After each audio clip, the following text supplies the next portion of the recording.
আমি তারে পছন্দ করি তাই তার কাছে আইছি। না ও চলে যাও আর ও যাইবো না, ওরে যাইতে দিলেও আমি ও যাইতে চাইলেও দেন যাবই না, এটাই হচ্ছে কথা। টিকটক থেকে অনলাইন টিকটকে থেকে ওরে ভালো লাগে তাই ওর কাছে আইছি। আমি গাজীপুর থেকে আইছি, আমার দেশের বাড়ি কিশোরগঞ্জ। ও আমার ওয়াইফ, আমি আমার হাজব্যান্ড।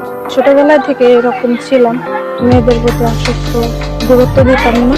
দেন সংসার অশান্তি বাজার করে এখন আর কি গুরুত্ব দিই। ও যদি রাখে আমি ওর কাছেই থাকবো, যে হিসাবে রাখবো সে হিসাবে ভালোবাসি, স্ত্রী হিসাবে রাখবো।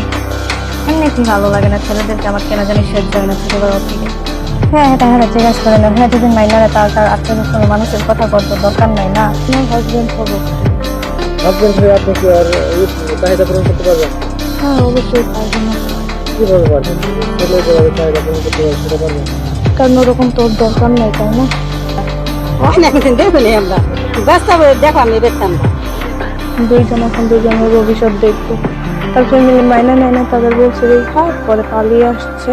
ওরা এসে নিয়ে গেছিল ম্যাকডুল করে, দেন হয়েছে আবার আসার পরে এর বাইরে পলে আসছে। পরে আর কি তার ফ্যামিলি সবাই মাইনে নিয়েছে, শুধু তার ছোট ভাইয়া মাইনা নেয়।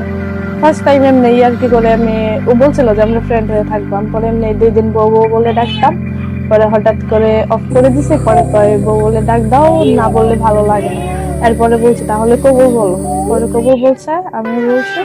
এরপরে থেকে এভাবেই সম্পর্ক চলতে চলতে সবাইকে নিয়ে আসছে।